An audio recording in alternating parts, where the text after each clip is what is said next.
In August 1911, on a quiet Monday morning, the Louvre Museum in Paris was closed for routine maintenance, something the public barely noticed. But by Tuesday morning, the art world would be shaken by a shocking discovery. The Mona Lisa was gone. At the time, Leonardo da Vinci's portrait of Lisa Gherardini was respected by scholars, but it had not yet become the global icon it is today. The small wooden panel left an empty space on the museum wall, a space that would soon be filled with international intrigue, intense media attention, and a mystery that would turn the painting into the most famous artwork in history. Security at the Louvre was surprisingly relaxed in those days.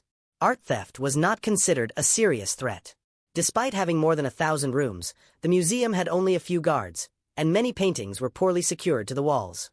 French officials had even joked that no one could simply walk out with a masterpiece, believing the building's size alone was enough protection.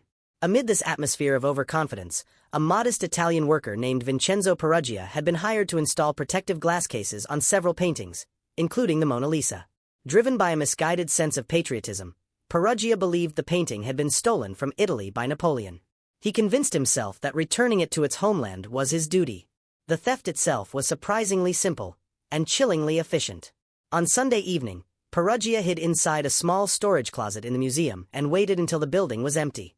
Early Monday morning, dressed in a white work smock like the museum employees, he stepped out, removed the painting from its frame, wrapped it in cloth, and walked out. At one point, when his keys did not work, he even asked a passing plumber to help him unlock a door. Incredibly, it took 24 hours before the museum staff realized the painting was missing. They assumed it had been taken to a photography studio for documentation.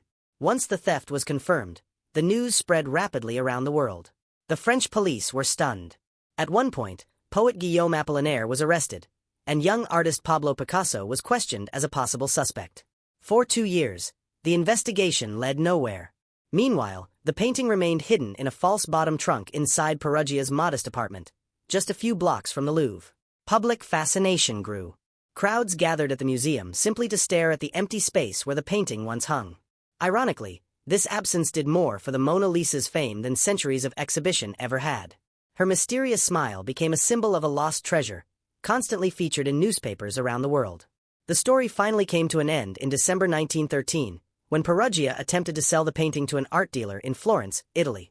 Suspicious of the offer, the dealer contacted the director of the Uffizi Gallery, who verified the artwork and immediately alerted the authorities.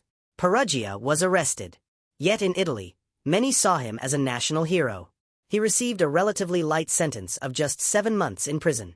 Before being returned to the Louvre in a grand diplomatic gesture that drew massive crowds, the Mona Lisa toured Italy briefly.